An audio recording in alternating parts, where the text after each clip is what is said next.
Di sini kalian akan dimanjakan oleh seafood yang beraneka ragam dan masih fresh.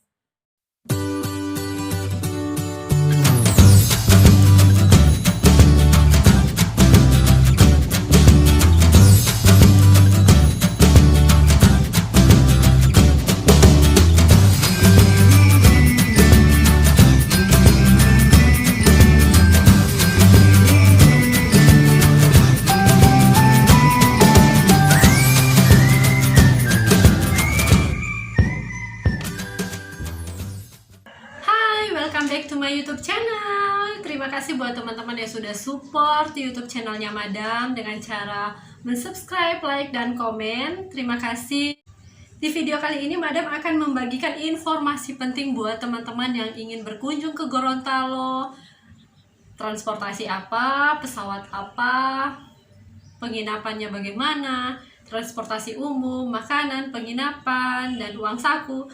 Madam akan bahas dan ulas di video kali ini, jadi jangan skip. Yang pertama adalah tiket. Bagi teman-teman yang akan ke Gorontalo, kalian wajib membeli tiket pesawat. Bagi teman-teman yang dari luar negeri, kalian wajib untuk menyiapkan paspor, visa, dan tiket. Bagaimana sih saya mendapatkan visa tersebut? Kalian bisa menghubungi Kedubes Indonesia yang ada di negara kalian. Atau bagi kalian yang tidak ingin repot-repot, kalian bisa menggunakan travel agent, nanti pasti akan dibantu untuk pengurusan visa. Misalnya tiket pesawat, saya ambil patokan tiket pesawat dari Jakarta ke Gorontalo. Nah, bagaimana cara membeli tiket pesawat dan cara bookingnya dan serta pesawat apa yang ke Gorontalo, Madam? Oke. Nah, ada dua tipe penerbangan yang bisa kalian pilih untuk bisa sampai ke Gorontalo. Satu adalah direct, kedua adalah transit satu kali. Nah, yang direct itu biasanya saya menggunakan Batik Air. Lama perjalanan biasanya 3 jam 10 menit dan kalian sudah free bagasi 20 kilo. Untuk range harga tiket pesawat Batik itu di harga 2,6 sampai 2,8 juta. Nah, bagi kalian yang masih muda-muda, saya bisa menyarankan kalian untuk menggunakan Lion Air. Nah, Lion Air ini bisa ditempuh dengan waktu 3 jam 45 menit sampai 4 jam. Untuk harganya sendiri 1,6 sampai 1,8 juta. Tetapi kalian tidak mendapatkan bagasi 20 kilo. Hanya kalian diperbolehkan untuk membawa koper cabin yang beratnya 7 kilo.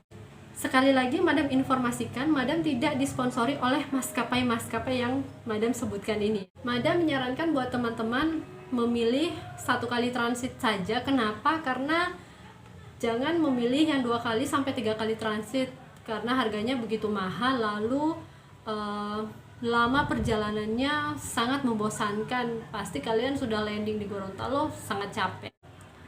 Kedua, setelah membicarakan tiket, sekarang penginapan. Madam, saya akan menginap di mana nih di Gorontalo? Nah, ada dua tipe kelas hotel yang bisa kalian pilih, yaitu satu tipe budget, yang kedua adalah hotel berbintang. Tipe budget sendiri di range harga 150.000 sampai 350.000. Itu sudah bersih, sudah dapat breakfast, dan posisi hotel itu ada berada di tengah-tengah kota. Kedua, hotel berbintang. Nah, di Gorontalo saya informasikan hanya sampai di level bintang 4 saja hotel-hotel yang ada di Gorontalo. Range harganya ada di 750 sampai 950. Kalian sudah dapat breakfast. Nah, Madam, bagaimana cara pemesanan kamar hotel dan yang murah bagaimana? Nah, untuk membeli penginapan atau hotel, saya menyarankan juga menggunakan Traveloka. Kenapa? Karena harga Traveloka lebih murah, biasanya 75.000 sampai 100.000 dibandingkan kalian membeli langsung di website hotel. Sekali lagi, Madam tidak disponsori oleh perusahaan yang Madam sebutkan tadi, tetapi ini melalui pengalaman Madam. Jadi membeli di Traveloka prosesnya sangat cepat, sangat mudah.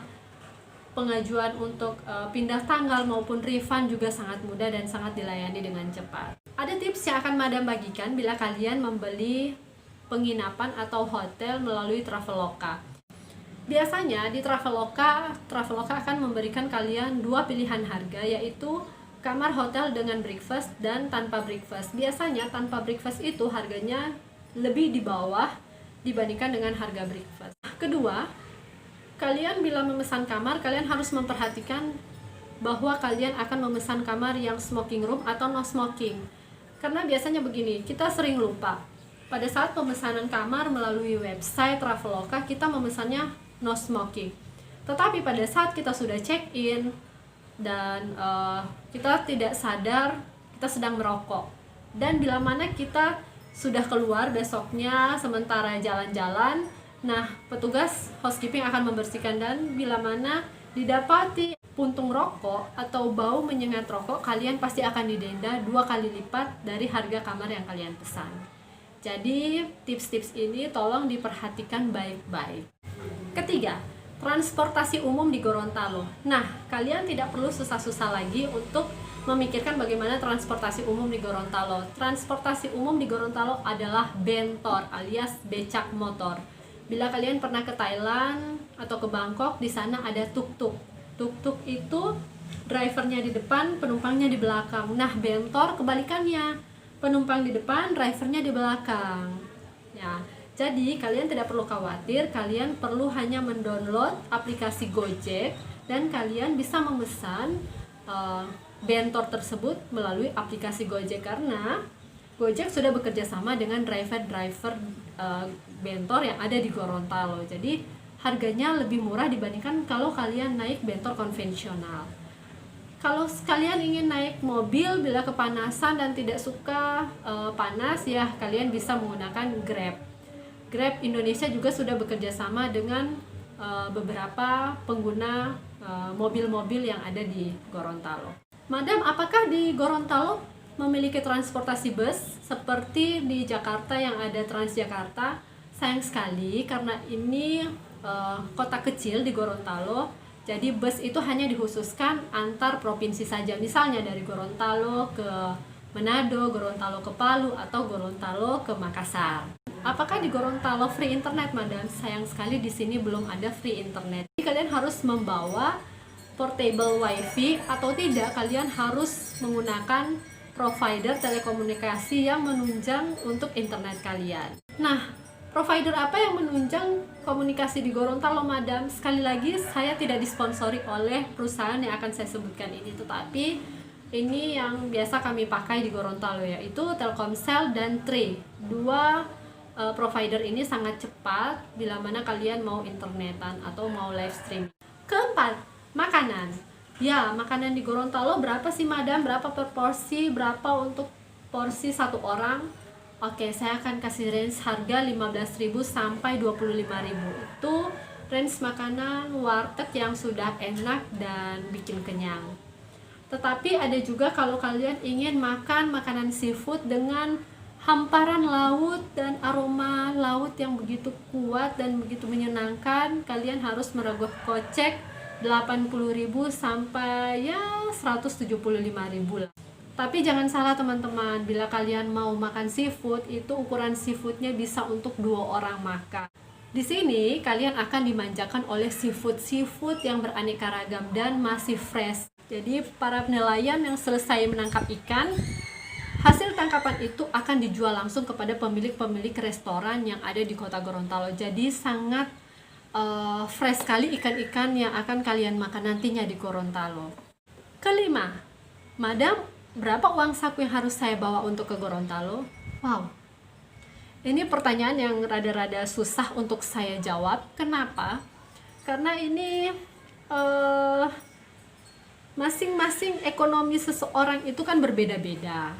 Jadi pertanyaan ini akan Madam kembalikan lagi kepada kalian. Kalau kalian ke Bandung atau kalian ke Bali selama 5 hari, biasanya berapa sih uang yang akan kalian sediakan? Si A biasanya mengatakan ya 10 juta Madam untuk 5 hari liburan. Yang satu, Madam saya bisa 4 juta saja untuk liburan ke Bali. Jadi semua tergantung kalian, semua tergantung ekonomi kalian. Yang pasti untuk range rata-rata kalian liburan 5 hari di kota Gorontalo, yang liburan hanya di dalam kota saja ya, dan beberapa tempat wisata yang dekat dari kota Gorontalo, saya menyarankan kalian membawa uang 1.500.000 untuk 5 hari. Tetapi bila kalian ingin ke Pulau Cinta, ke Pulau Saronde, ke Pulau Lampu, saya tidak menyarankan kalian membawa 1.500.000, tetapi lebih dari 1,5 juta yang harus kalian bawa, karena belum kalian untuk menyewa transportasi ke Pulau Cinta, lalu kalian harus menyewa kapal untuk menyeberang ke Pulau Cinta, lalu penginapan di Pulau Cinta dan makan sebagainya. Seperti itu teman-teman. Nah, banyak banget kan tips dan trik yang Madam kasih buat teman-teman untuk datang ke Gorontalo. Bagi kalian yang merasa video ini sangat bermanfaat buat kalian, tolong sebarkan sebanyak-banyaknya kepada kawan-kawan kalian, kepada sahabat kalian, dan kepada keluarga kalian yang ingin ke Gorontalo. Tips ini Madam bagikan khusus buat kalian dan tanpa embel-embel disponsori oleh perusahaan. Nah, bila mana kalian ingin ke Gorontalo dan ingin Madam temani untuk jalan-jalan ke Gorontalo, selagi Madam belum mengurusi pernikahan orang, selagi Madam belum keluar kota untuk menghandle pernikahan dan event-event orang, silahkan email ke Madam. Madam, saya akan ke Gorontalo tanggal sekian, tanggal sekian. Madam, tolong temani saya dong untuk jalan-jalan wisata ke Gorontalo.